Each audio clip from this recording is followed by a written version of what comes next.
16 channels, 15 languages, 26 states, 1200 plus reporters, 66.9 crore viewers. India's largest news network, News 18 Network.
नाज़रीन आदाब, खबरनामे के साथ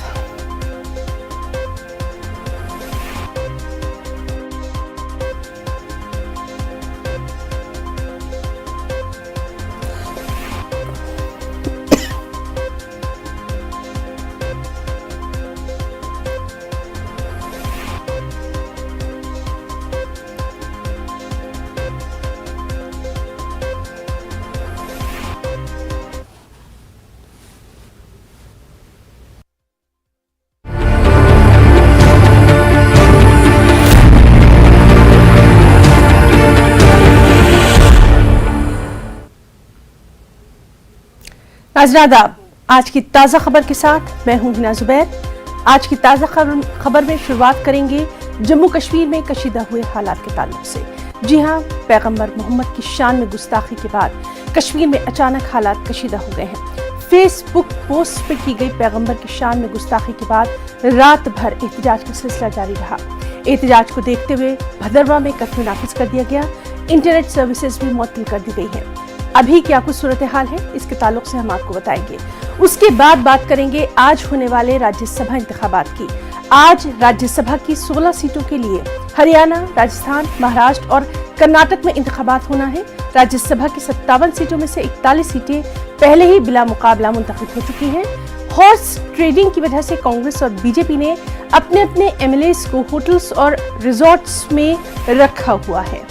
फिर बात करेंगे महाराष्ट्र में राज्यसभा इंतखाबात में क्या कुछ होने वाला है। बीजेपी को शिकस्त देने के लिए एमआईएम ने महाविकास अघाड़ी को वोट देने का फैसला कर लिया है। उधर महाराष्ट्र में राज्यसभा इलेक्शन में नवाब मलिक और अनिल देशमुख को वोट करने की इजाजत नहीं दी गई है। फिर बताएंगे पीएम के गुजरात दौरे के ताल्लुक से। जी हां, वज़ीर-ए-आज़म नरेंद्र मोदी आज गुजरात के दौरे पर जाएंगे। इस दौरान वो गुजरात को कई सौगातें देंगे। पीएम अहमदाबाद में Indian National Space Promotion and Authorisation Centre headquarter का इफ्तिताह करने वाले हैं। फिर आपको बताएंगे अहम बैनुल-अक़वामी खबर अमेरिका में हुई फायरिंग के ताल्लुक से। अमेरिका के मैरीलैंड में एक मैन्युफैक्चरिंग प्लांट में फायरिंग का मामला सामने आया है। इस गोलीबारी में 3 लोगों की हलाकत की खबर है, कई लोग जख्मी हैं।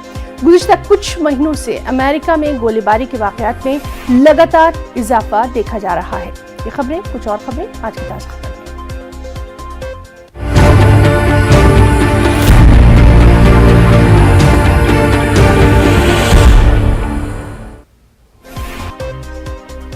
पैगंबर मोहम्मद की शान में गुस्ताखी के बाद कश्मीर में हालात अचानक कशीदा हो गए। फेसबुक पोस्ट में की गई पैगंबर की शान में गुस्ताखी के बाद कई मुकामात पर रात भर शदीद एहतजाज का सिलसिला जारी रहा। सुबह के औकात में भदरवा में एहतजाज खत्म किया गया, लेकिन थोड़ी देर पहले फिर एहतजाज शुरू किया गया। एक बार फिर इंतजामिया की यकीन दहानी के बाद इस एहतजाज को खत्म कर दिया गया है। हालात को देखते हुए भदरवा में कर्फ्यू नाफिज कर दिया गया है। रामबन में भी दफा 144 नाफिज कर दी गई है। इंटरनेट खदमात मुअत्तल है। डोडा में भी इंटरनेट सर्विसेज मुअत्तल है। पुलिस सब डिवीजन रामबन और तहसील रामबन, राजगढ़ बटोट में स्कूल बंद है। चलिए सीधे रुख करेंगे हमारे नुमाइंदे साहिल का। आपसे जानना चाहेंगे इस वक्त आप कहां पर हैं और वहां पर क्या कुछ हालात? देखिए हिना, इस वक्त मैं भदरवा में मौजूद हूँ, जामिया मस्जिद चौक पे, जहाँ पे अभी तक प्रोटेस्ट जो है वो लगातार चल रहा था। लेकिन अभी अगर हम हालात की बात करें तो हालात फिलहाल इस टाइम कंट्रोल में है। इंतजामिया ने एहतजाजियों को आश्वासन दिलाया कि वो जल्द से जल्द कार्रवाई करके जो भी जिसने भी ये पोस्ट चढ़ाई है उसके खिलाफ सख्त से सख्त कार्रवाई करेगी। तो इंतजामिया की यकीन दहानी पर तो फिलहाल प्रोटेस्ट को जो है एक बार फिर से मुअत्तल किया गया। तो अभी फिलहाल हालात में बिल्कुल ठीक है, कंट्रोल में है। जी साहिर, आपसे ये भी जानना चाहेंगे, लगातार जिस तरह से हम देख रहे हैं कि वहाँ पर जैसे ही हालात में कशीदगी हुई थी फौरी तौर पर इंतज़ामिया हरकत में आया था, फौरी इक़दामात करते हुए वहाँ पर कर्फ्यू नाफिज कर दिया गया था। एक अहम पेशरफ्त की गई थी हालात को नॉर्मल करने की। बिल्कुल मैम, ये क्योंकि जब ये रात 7 बजे जब ये प्रोटेस्ट शुरू हुआ, जैसे ये पोस्ट वायरल हुई फेसबुक पे, तो प्रोटेस्टों का सिलसिला जो है मैम शुरू हो चुका। तो उसके फौरन बाद इंतजामिया ने देखा कि हालात काफी कशीदा हो रहे हैं, काफी चांसेस है क्या कि हालात ज्यादा खराब ना हो, तो एडमिनिस्ट्रेशन ने फौरी तौर पर कर्फ्यू लगा दिया। तो ये हालात को कंट्रोल करने के लिए इंतजामिया का ये सबसे बेहतरीन डिसीजन और ऑन टाइम डिसीजन रहा। तो जिसकी वजह से अगर इस टाइम हालात कंट्रोल में है तो ये इसी डिसीजन की वजह से है कि एडमिनिस्ट्रेशन ने फौरी तौर पर कार्रवाई करते हुए कर्फ्यू नाफिज कर दिया। जी साहिर, आपका बहुत बहुत शुक्रिया अदा करना चाहेंगे। लगातार भदरवा के हालात पर हमारी नजर बनी रहेगी। बिलाल बाली हमारे साथी रामबन से हमारे साथ मौजूद हैं। बिलाल, इस वक्त की हम ताज़ा सूरत हाल जानना चाहेंगे, वहां पर क्या कुछ अभी सूरत हाल देखी जा रही है? देखिए हिना, जिला रामबन में जो है गुज़श्ता रात को ही जिला इंतजामिया ने एहतियाती तदाबीर करते हुए दफा 144 का जो निफाज है सब डिवीजन पुलिस रामबन में कर दिया है, जिसमें जिला रामबन की जो हेडक्वार्टर तहसील है रामबन है, उसके अलावा राजगढ़ और बटोत में है, इस दफा 144 का निफाज किया गया है। तो यहाँ पे एक बात कहना जरूरी है कि गुज़श्ता दिन जो यहाँ आइमा मस्जिद और सीरत कमेटी की जानिब से एक जुलूस की जो कॉल दी गई थी कि आज बाद नमाज जुमा यहाँ पे किया जाएगा, तो एक ये भी एक वजह मानी जा रही है कि ये जो दफा 144 का निफाज हुआ है और बाकी वहीं पे जो गुज़श्ता रात से ही जो चिनाब वैली में जो एक कशीदा माहौल बनाने की जो कोशिश हुई थी, शायद उसको प्रिकॉशनरी मेजर लेते हुए जिला इंतजामिया ने बर वक्त कार्रवाई करते हुए, इक़दाम करते हुए, और अभी जो जिला रामबन हेडक्वार्टर की हम बात करेंगे, मिला जुला रद्दमल दिख रहा है। यहाँ पे कुछ दुकानें हमने देखी खुली हुई है और ज्यादातर दुकानें जो है वो अभी बंद है। हमारे इंतजामिया से बात हुई, उनका कहना था कि दफा 144 का निफाज है, जिसकी वजह से स्कूल जो यहाँ जिला जहाँ पे 144 का निफाज हुआ, स्कूल बंद कर दी गई। हमने सुबह देखा बच्चे, बहुत सारे बच्चे स्कूल आ रहे थे। जो इंटरनेट सर्विसेज है वो भी गुज़श्ता रात से ही यहाँ पे सस्पेंड कर दी गई है। तो बच्चों को पता नहीं था, सुबह बच्चे स्कूल पहुंचे तो उसके बाद उन्हें इल्म हुआ कि स्कूल जो है बंद हो गया, तो बच्चे हमने वापस जाते हुए देखे। तो बिलाल, ये भी आपसे जानना चाहेंगे, फौरी तौर पर अमन व अमान के लिए जो कोशिशें की गई थी वो भी जो हालात कशीदा ना हो उनको देखते हुए लगातार ये अपील की गई कि किसी तरह की अफवाहों पर ध्यान ना दें और अमन व अमान को बरकरार रखें। देखिए, जिला रामबन की जो पहचान है वो अमन का गहवारा इसे कहा जाता है। तो यहाँ पर हमेशा लोगों ने जो है एक पॉजिटिव रोल अदा किया है। किसी भी तरह की सिचुएशन हो, कभी भी इस्ताल में या जज्बात में आकर किसी ऐसी मतलब चीज का यहाँ पे नहीं हुआ, इतलाक नहीं हुआ जिसकी वजह से अमन व अमान को कभी नुकसान पहुंचा हो। और आज भी इंतजामिया हो, सिविल सोसाइटी हो, सब लोगों ने ये अपील की है कि जो अमन व अमान है उसको बरकरार रखा जाए। और जिला रामबन जो है इसको पुरअमन, यहाँ पे आज सबसे बड़ी खुशाइन बात यह है कि हुज्जाज कराम का जो काफिला है वो जिला रामबन से आज यहाँ से रवाना हो रहा है सफर महमूद पर। तो उसके लिए भी जो तकारीब है वो पुरअमन और बेहतर बखूबी जो है वो अभी इस वक्त चल रही है। तो हम यही उम्मीद करते हैं और लोगों से भी यही अपील करते हैं जी, बिल्कुल बिलाल, काफी अहम बात आपने बताई है कि मुकद्दस सफर पे जाने के लिए भी आज यहाँ से लोगों की रवानगी है। बहुत बहुत आपका शुक्रिया अदा करना चाहेंगे तमाम तर हालात से रोशनास कराने के लिए। बिलाल, आज जुमा है, कानपुर में सिक्योरिटी के पुख्ता बंदोबस्त किए गए हैं। चार जानिब से अमन की अपीलें की जा रही हैं। शहर काजी कानपुर हाफिज कुद्दूस ने एक वीडियो पैगाम जारी करके अवाम से अमन बरकरार रखने की अपील की।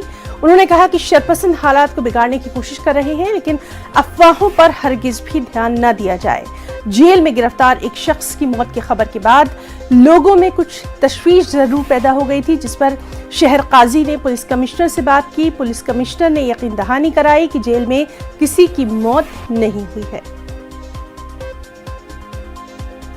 गुजारिश ये करनी है कि जो इस वक्त मुझे कुछ ऐसी अफवाहें फैल रही हैं जिसकी वजह से माहौल ख़राब होने का खतरा है।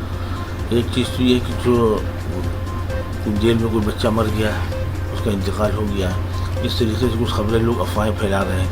ऐसा कहीं कुछ नहीं। मैंने तहकीक किया है, ज्वाइन जो है वो CP साहब से, वो बाकायदा गए हैं जेल, जाकर के देख के पूरी बात मालूमात करके तहकीकात करके उन्होंने आकर के मुझे बताया कि ऐसा कहीं कुछ नहीं है, ये सब महज अफवाहें हैं, कल के माहौल ख़राब करने की लोग कोशिश कर रहे हैं। तो मेरी गुजारिश है कि एक मामला तो ये हो गया, दूसरा मामला ये है कि बहुत से लोगों ने हवा उड़ा रखी कि कल बंदी है। किसी तरह की कहीं कोई बंदी नहीं है, खुदा का वास्ता देकर कह रहा हूँ। किसी को कुछ समझना हो तो मुझसे समझ ले, ज़िला इंतज़ामिया समझ ले, अपने शहर के बड़ों से समझ ले, मगर उसके कुछ पूछे हुए मोतबर ज़राए से इत्तला मिले मगर कोई फैसला न ले।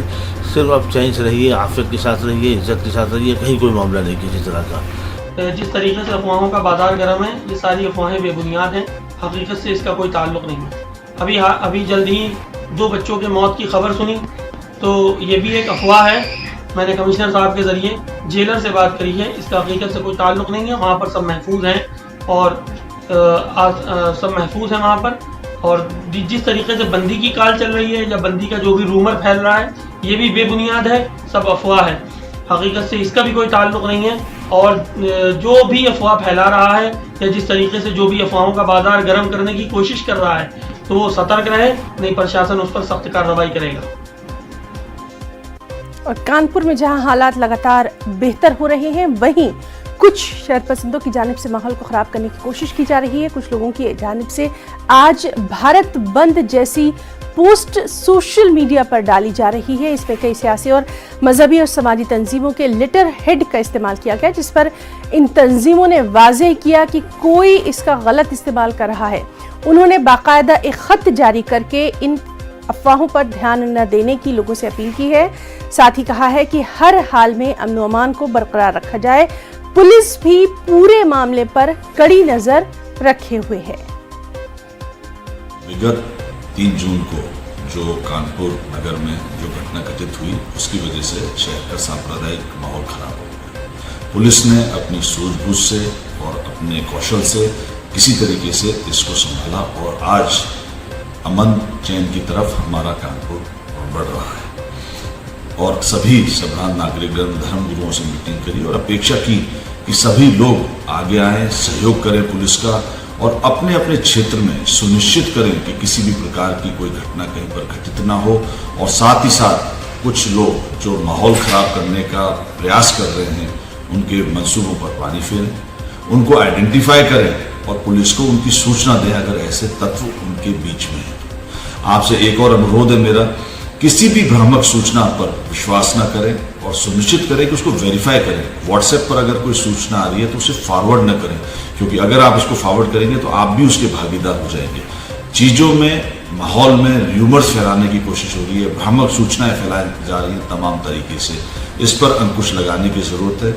आप सभी को आगे आना होगा, शहर के अमन चैन को कायम करना होगा और सुनिश्चित करना होगा कि इस तरीके की घटनाओं की पुनरावृत्ति ना हो। इसके ऊपर किसी तरह के आक्षेप लगते हैं, कोई शिकायत आती है, मेरे संज्ञान में लेकर आइए, जिससे कि हम उसको दूर कर सकें।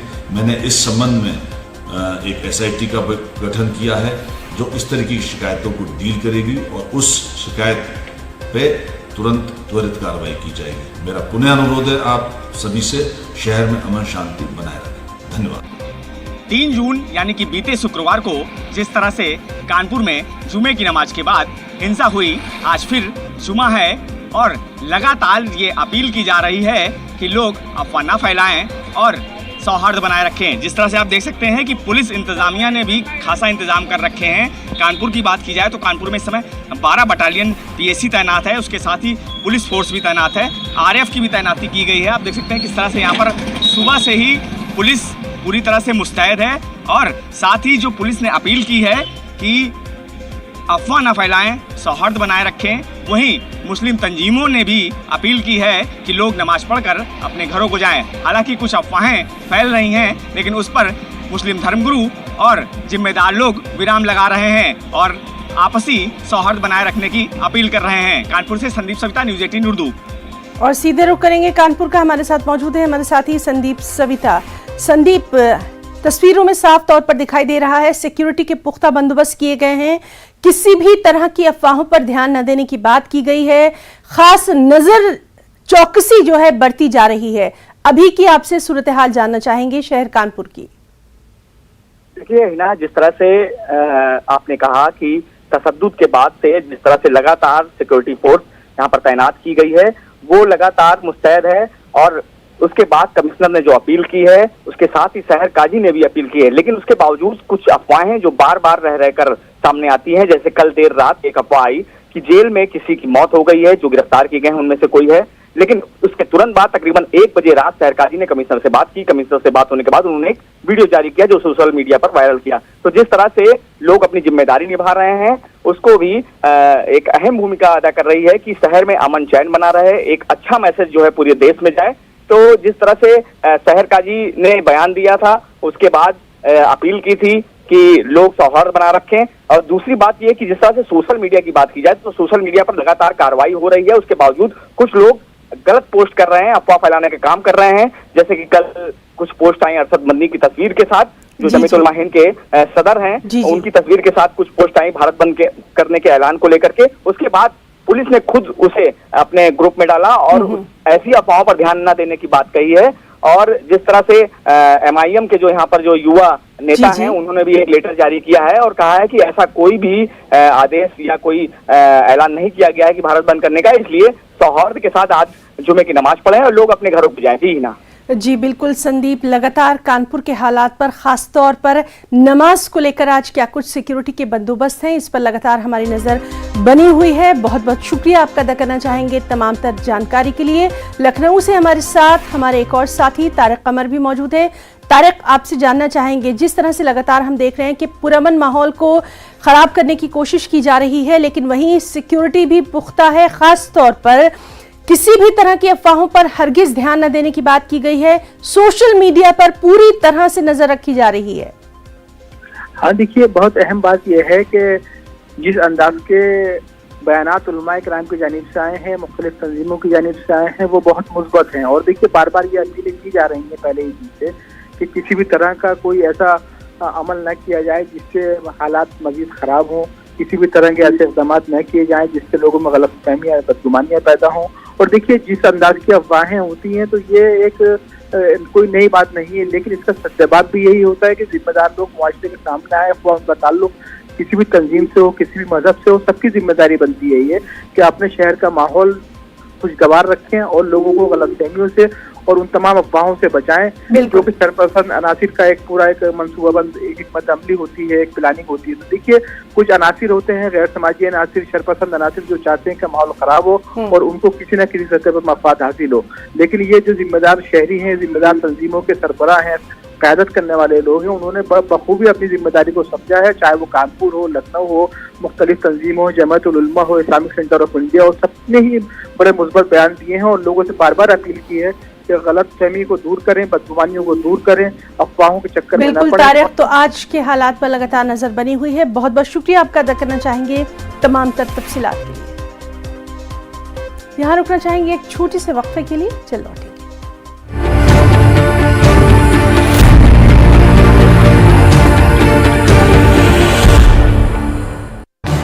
इस न्यूज हेडलाइंस के प्रायोजक पेट सफा आयुर्वेदिक जून।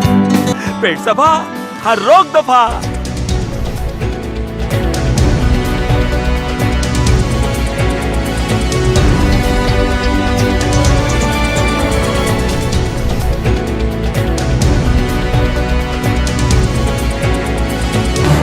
इस न्यूज हेडलाइंस के प्रायोजक पेट सफा आयुर्वेदिक जून।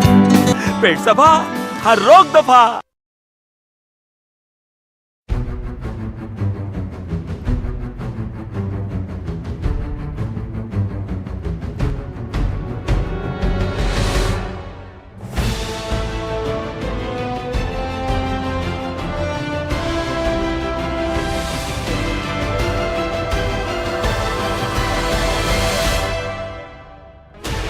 16 channels, 15 languages, 26 states, 1200 plus reporters, 66.9 crore viewers. India's largest news network, News 18 Network.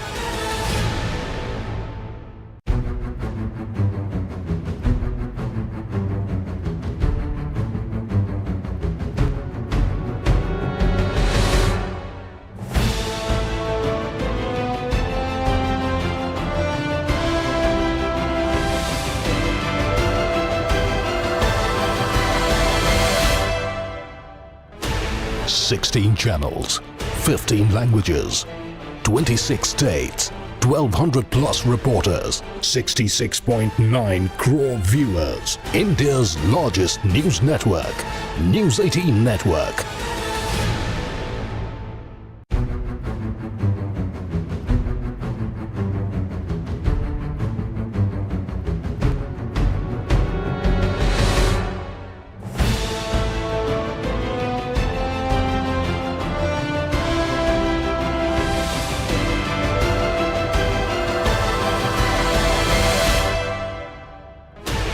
Sixteen channels, 15 languages, 26 states, 1200 plus reporters, 66.9 crore viewers. India's largest news network, News 18 Network. इसके प्रायोजक पेट सफा आयुर्वेदिक जून। पेट सफा हर रोग दफा।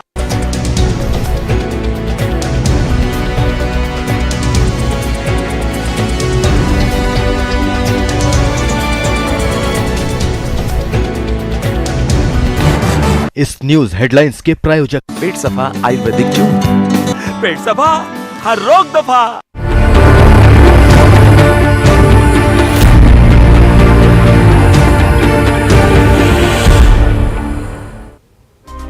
आज की ताजा खबर में अगली खबर राज्यसभा के ताल्लुक से है। आज राज्यसभा की 16 नशिस्तों के लिए हरियाणा, राजस्थान, महाराष्ट्र और कर्नाटक में इंतखाबात का अमल शुरू हो गया है।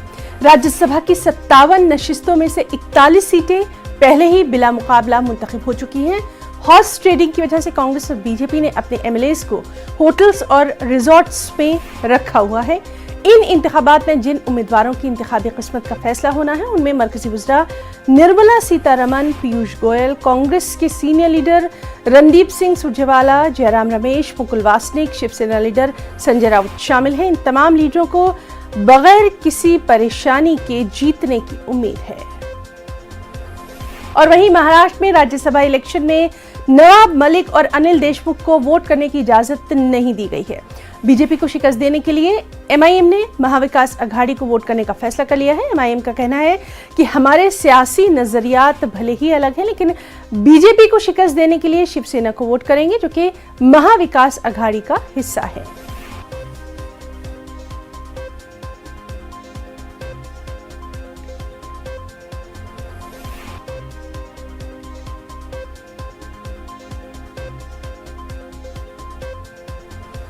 महाविकास अघाड़ी जो हमारी है उद्धव ठाकरे जी की लीडरशिप में हम सब मिलकर 4 उम्मीदवार चुनाव में हमारी लड़ाई जारी है और 4 ही उम्मीदवार हमारे जीतकर शाम को 7 बजे आपको पता चलेगा कि हमारे पास पूरे आंकड़े हैं 169। और इसी खबर से जुड़ी हुई अहम खबर कर्नाटक से है, जहां राज्यसभा की 4 सीटों के लिए वोटिंग शुरू हो चुकी है। बीजेपी की 2 सीटों पर जीत यकीनी है, कांग्रेस की 1 सीट पर जीत यकीनी है।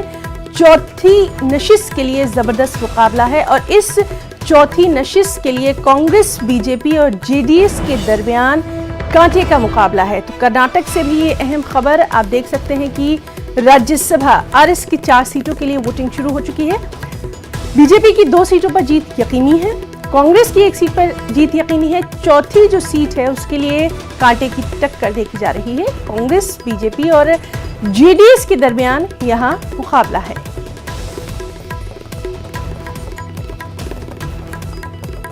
अहम खबर कर्नाटक से, जहां राज्यसभा की 4 सीटों के लिए वोटिंग का अमल शुरू हो चुका है।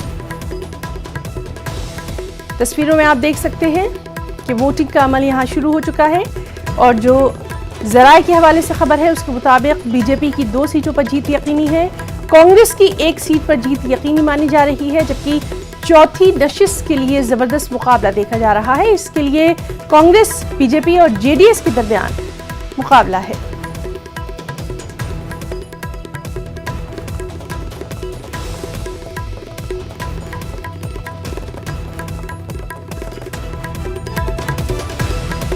राज्यसभा की सीटों के लिए वोटिंग कर्नाटक में शुरू हो चुकी है।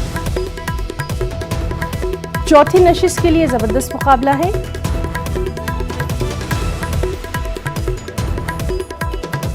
लगातार क्या कुछ अपडेट है उस पर हमारी नजर बनी हुई है। आपको बताएं कि कर्नाटक में राज्यसभा की 4 सीटों के लिए ये वोटिंग हो रही है और जो जराए हैं उनके हवाले से जो खबर है उसके मुताबिक बीजेपी की 2 सीटों पर जीत यकीनी है, कांग्रेस की 1 सीट पर जीत यकीनी है। चौथी नशिस्त के लिए मुकाबला जबरदस्त देखा जा रहा है कांग्रेस, बीजेपी और जेडीएस के दरमियान। सीधे रुख करेंगे हमारे साथी रऊफ फलूर का। रऊफ, कर्नाटक से राज्यसभा की 4 सीटों के लिए वोटिंग हो रही है, क्या कुछ तफसीलात हैं? जी देखिए, वोटिंग का आगाज हो चुका है। विधानसभा में वोटिंग के इंतजाम किए गए हैं।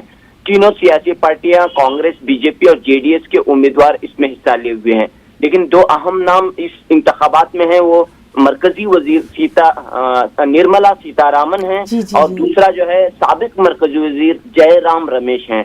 2 अहम उम्मीदवार इसमें हैं, दोनों की भी जीत यकीनी है। तो इस लिहाज से जो मुकाबला हो रहा है वो चौथी नशिस्त के लिए है, वो काफी दिलचस्प है। यहाँ पर हम देख रहे हैं कि चौथी नशिस्त के लिए कांग्रेस ने साबिक मरकजी वजीर के रहमान खान के पर्सन मंसूर अली खान को मैदान में उतारा है, जबकि जेडीएस ने कुपेंद्र रेड्डी और बीजेपी ने लहर सिंह को नुमाइंदगी दी है। तो इन तीनों उम्मीदवारों के दरमियान काफी कड़ा मुकाबला है, जैसा कि 4 सीटें हैं कुल। जी बिल्कुल रऊफ, तो राज्यसभा की सीटों के लिए जो इंतखाबात हो रहे हैं उस पर लगातार आपसे अपडेट लेते रहेंगे। फिलहाल के लिए बहुत बहुत शुक्रिया। और नाज़रीन, अब हम सीधे रुख करना चाहेंगे मुंबई का। हमारे साथ मौजूद है हमारे नुमाइंदे वसीम अंसारी। वसीम, राज्यसभा की सीटों के लिए यहाँ पर क्या कुछ सियासी हलचल देखी जा रही है? देखिए, महाराष्ट्र की 6 राज्यसभा सीटों के लिए 7 उम्मीदवार खड़े हुए थे। उस दिन से लेकर आज तक लगातार जो सियासत है महाराष्ट्र की काफ़ी गर्म हो चुकी है। सभी जो दल के नेता है अपने विधायकों को लगातार अलग अलग होटलों में भी शिफ्ट किया था और अब वोटिंग की शुरुआत हो चुकी है। हर दल के अलग अलग जो बड़े नेता यहाँ पहुँच गए हैं, साथ ही जो विधायक दल के नेता है वो पहुँच गए हैं और कई MLAs की जो गाड़ी अभी होटल से लगातार डायरेक्ट विधान भवन के तक पहुँची है। कांग्रेस के विधायक यहाँ पहुँच चुके हैं, शिवसेना के विधायकों का भी कुछ देर में यहाँ पर लाया जाएगा। जो ये पूरे आंकड़े हैं कहीं ना कहीं चौंका देने वाले आंकड़े हैं। जिस तरह से एक दावे बीजेपी की तरफ से और शिवसेना की तरफ से किया जा रहा है कि जो 6ठा उम्मीदवार है वो उनका ही जीत का है। इससे पहले देखा गया था कि जिस तरह से एक राज्यसभा चुनाव को लेकर महाराष्ट्र में परंपरा थी कि चुनाव नहीं होते थे, बिन विरोध हो जाता था, लेकिन इस बार ऐसा देखा गया है कि बीजेपी ने अपने 3 कैंडिडेट उतार कर कहीं ना कहीं मुश्किलें जरूर महाविकास आघाड़ी सरकार की बढ़ा दी है। मैं आपको बताना चाहूँगा कि 288 विधानसभा के सदस्य हैं यहाँ पर और जिस तरह से देखा गया 3 सदस्य अब भी मुश्किल 3 सदस्य की जो कमियां साफ तौर पे महाविकास आघाड़ी को खलेगी, जिसमें से 2 जो सदस्य हैं वो नवाब मलिक हैं और अनिल देशमुख, जो दोनों जेल में हैं और साथ ही शिवसेना के एक विधायक रमेश लटके जिसका फिलहाल में ही निधन हुआ है। तो ये 3 वोट कम होने की वजह से जादुई आंकड़ा है जिसका 41 तो लगातार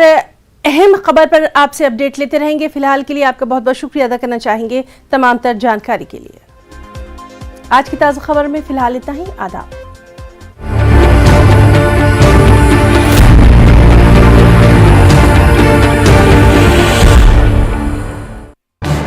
इस न्यूज हेडलाइंस के प्रायोजक पेट सफा आयुर्वेदिक चूर्ण। पेट सफा, हर रोग दफा।